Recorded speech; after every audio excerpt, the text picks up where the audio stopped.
Hello everyone. The Resleriana summer is still going strong. It might be snowing where I am, but at least the weather in game is absolutely fantastic.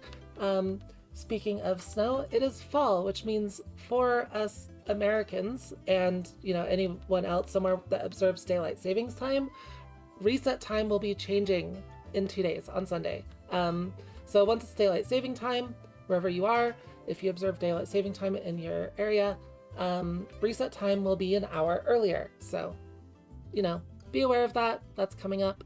Anyways, let's just get right into the characters. There's not really too much interesting with this update. It's just the gacha and some new recipes and the event update. So yeah, we can just go through Val and the memoria for the banner. I personally am not going to be pulling on this banner. I am saving my gems for part 4. So I think Valeria is kind of a bit of a weird one. She's not a bad character by any means. I'll go over, what I think about her and why I think she's not worth pulling for. But yeah, let's just go through all that. First up, we have the memoria. So the memoria has a new stat spread, which is pretty cool. It has 1% speed and 36% magic attack. This is actually really, really good for Roman tournaments specifically. You generally want attackers to be slower so you can stack as many buffs and debuffs for them as possible. So it's a very, very good stat spread. And it also gives 52% skill damage to bolt characters. So this memoria is pretty good on Izana. However, there's a little bit of a problem with it, and that is we have a better memoria coming, right? So in part 4 of summer, we have a memoria that directly power creeps this. It's, the summer crypt memoria everyone's been talking about. I've mentioned it in 6 videos by now. If you don't know about this, basically, yeah, we have a better memoria coming. Save your gems for that. Don't pull this memoria. It's not worth it. It'll be outdated in 2 weeks, so, it's what it is. Nice art, though. And yeah, let's go over Val. Val's a pretty interesting, neat character. She's kind of cool. She is a bolt attacker, and she's kind of a more burst-focused one. Her S2 is single target, and her burst is AoE. But she has a couple interesting gimmicks. So just like Resna's straw hat panels, she has tube panels. And like Resna's straw hat panels, she can activate her burst while she's on a tube panel, and she gets tube panels from boost panels, so those are the blue panels. However, you cannot create tube panels, right? So if you're thinking, you want to combo her with Academy Sophie to get a tube panel on her and burst from that, you can't do that. It only works with natural panels that spawned at the start of the battle, but still it's pretty cool. But like I said before, a lot of the battle design in the game is changing to where there's not really panels at the start of any type. So while this seems really cool on a lot of content going forward, it's really very hard to use as a passive. So yeah, it's kind of whatever. I don't remember exactly what the tube panels do. I think they probably give crit damage or crit chance or something. And they also have no effect on enemies, I believe, so it disables blue panels on enemies, which is pretty good. That's a pretty good effect, very good defensive effect. So not terrible, but her other passive is the one that really matters. And this is, when attacking while own critical rate exceeds 100%, boost critical damage by the critical rate amount exceeding 100%, maximum of 300%. So if she has guaranteed crits, any crit chance past that becomes crit damage. This is really, really good crit damage scaling. She gets a lot of crit damage from this if you build her right, especially with characters like Slash Verona, right? So you put Slash Verona on your team. Her base buff is 100% crit chance, and you can scale that with a number of things like Silver Thread Armor, like any sort of received buff effect, with buff effect on Verona, like the Halloween Memoria. You can get that up to already 180%. You have items like the Tarot weapon, which gives 100% crit chance for the first turn, although I don't think that's her best weapon. I think you can overcap the crit chance anyways if you have Slash Verona. But, there's options. Critical finish on your buff items is, of course, going to be quite strong as well, right? So, very, very good. There's a lot of ways to you know, boost this up and give her just a ton of crit damage. So very, very strong passive. Other than that, she's kind of mid-tier speed. However, she does have a problem, and that is all of her skills have 300 wait time. This is something I personally didn't notice when I first saw the character, but this is really bad. This makes her about as slow as Fierce, the original Fierce. If you've ever used Fierce, you know just how slow she is. She will go after basically every single enemy's turn every single time. And just like in general be very slow, especially for the first turn. The wait time of the first turn is determined by the character's base speed, and also this weight value here, so it being 300 instead of 200, means the first turn is very, very, very slow. So that's a little bit rough, but there's some potential here. There is a specific combo with her that's really cool, where you put both of the supporter Raronas on the team, and it works out really well. So you have Slash Rarona on her team to give her a bunch of crit chance, and you have Strike Rarona to give her the burst panel. Because Strike Rarona, well, normally being slower than everyone else, is actually faster than Valeria because of Valeria's 300 wait time. So, and because her burst has guaranteed crit rate, any extra crit rate you get, you know, it just is a ton of damage. So, you know, you give her crit chance, you give her a burst panel, and you just go off with a burst on her, you go off with a burst and she just deletes everything, right? So pretty good sweeper comp. It'll just be a little bit slow. It's not as good as something like Ryza Initiative because it's not as fast, or even like, it'll probably do more damage than like Izana, but it'll be slower than Izana, right? So overall, if you don't have that specific comp, I think Valeria is a little bit slow. If you have any other area burster like Christmas Resna, like that's good enough. Obviously Izana, Summer Ryza, they're going to be better characters in general.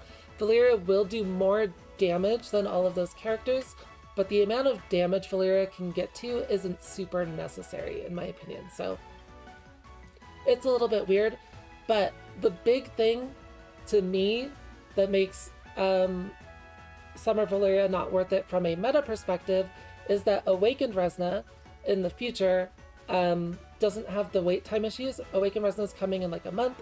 She doesn't have the slow wait time, and she does even more damage with a very similar kit of area burst and single target skill too. So Valeria basically doesn't really have a good place in the meta when you could just pull for an even stronger character in Awakened Resna in the future, right? So she's a little awkward from that perspective, but she does do a lot of damage.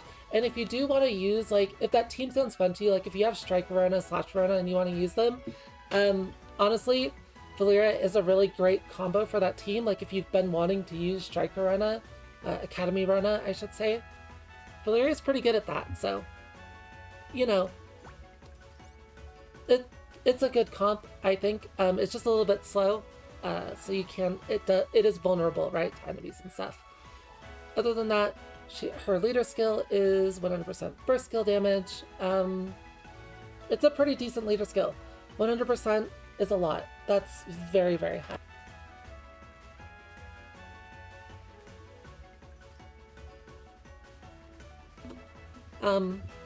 Probably want to use this for her. It's pretty good. And then her gift is built damage boost, so not particularly useful. But yeah, that's basically it about her. Her main issue, like, she has the damage, especially if you have the synergies to give her the crit chance. She is just so slow. She will do damage. She is just slow. There's a couple other things to talk about. She can give herself crit rate, which is fine.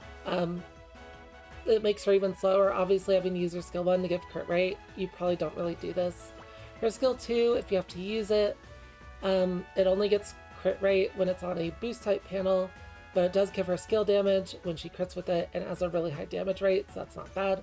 And then her burst has a really unimportant buff that it gives after you use it, called Make It Splash, which boosts the buff effects you get from battle items. This is just terrible, because, like, if the entire board isn't dead after Valeria bursts, you're probably doing something wrong. It's useful for, I guess, wave based fights like Bolt Tower Floor 30, but yeah, I don't know. It's basically like never really going to be relevant, just kind of a pointless buff. If it was on her like skill 2 or something, I could kind of see a case for it, but on the burst, it's just kind of weird. Like, ideally, everything is dead when you burst with her, but yeah. That's basically it for Val. I'm personally skipping her, but she's not a bad character by any means. She's just kind of a little below the top tier of attackers because of her speed mostly, but she's still quite good.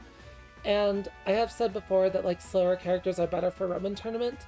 Valeria is kind of on the level that she's too slow.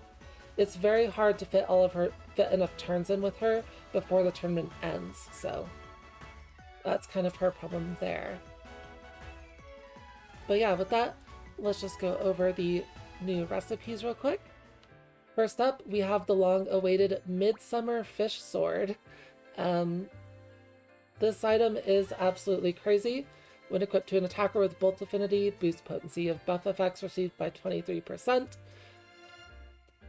It's no secret that received buff effect is by far the strongest effect in this game. So yeah, this is the best in slot weapon for every single bolt attacker. Very cool. It's better, like if you already have, you know, a book, a tome, a lightning tome for Izana or whatever, you don't need to make this, but this is an upgrade, right? It is an improvement, so it's better than the tome. It's just really, really, really strong. So if you don't have a perfect tome, now you can make this, and it's even easier. The materials are nicer, so you'll end up getting thousands of the materials from doing the summer event. And then on to the swimsuit. The swimsuit is burst skill damage for bolt attackers. This, not really important. It's okay if you're running buff A on your attacker, but you probably won't be on a bolt attacker until the summer memoria. And even then, silver thread might just be stronger. It kind of depends. And of course, it's only burst skill damage, so that would be for like the, you know, Rorona into Valeria burst combo more than anything. And then we have the snorkel, which when equipped to attacker with bolt affinity after using a skill, boosts target's critical damage received by 9% for 2 attacks. I think this is just mostly worse than the other accessory we got from the Mario event, which is the same thing except it's normal damage received. Usually the crit damage received buff will be worse, so, and it's after attacking anyways or after using a skill, so I think it's just kind of bad in general, because it's not going to apply to your first attack. So yeah, I don't really like this. I would never really make it. The Memoria bracelet is just going to be better in basically every scenario, so skip that. Then we have some other random recipes. These are all kind of like random. We have the Carefree Bat. After attacking a weakness, reduce own damage received by 2%. This kind of ramps too slow. It's not really good enough to use on a defender or really anyone, so don't really recommend it. And as a condition, it's not really very good. But now we have the swimsuit, and the swimsuit's pretty nice. It's generic buff effect for supporters on the armor slot. And we didn't have anything like this before, so there are a few supporters that don't really have good options for their armor. And now we have the generic swimsuit, so that's really nice. So if the supporter doesn't have a better armor option, none are coming to mind at the moment that would use this. I don't remember, but it is usable, so not bad. It's a good item to keep in mind because it's generic. And then we have the goggles, and the goggles are the same as the talisman we got back from the Ireland event, except this time it's for magic damage instead of fizz. So I'll equip to supporter, boost allies magic attack skill damage by 3%. This is a not bad generic supporter recipe. It's especially kind of okay if you need 0 speed, because it has 0 speed. There are situations where you need 0 speed on your supporters for a Roman tournament. That's mostly what it's used for. Most supporters have better recipes than this. Like even the Witch's Mask will often be better, but obviously Bolt and Ice both have better recipes. There's just a lot of, and strike as well. Like most supporters do have better recipes than this. It's usually mostly for speed tuning, which most people don't need to worry about. So, you know, but it's a good recipe to have. And yeah, that's about it. No pulls today. Like I said, I'm not doing them today for this banner. We probably won't get pulls until part 4. But yeah, hope all of your pulls go well if you decide to do them. Hope you're all enjoying the summer event. And I will see you all next time. Have a good one.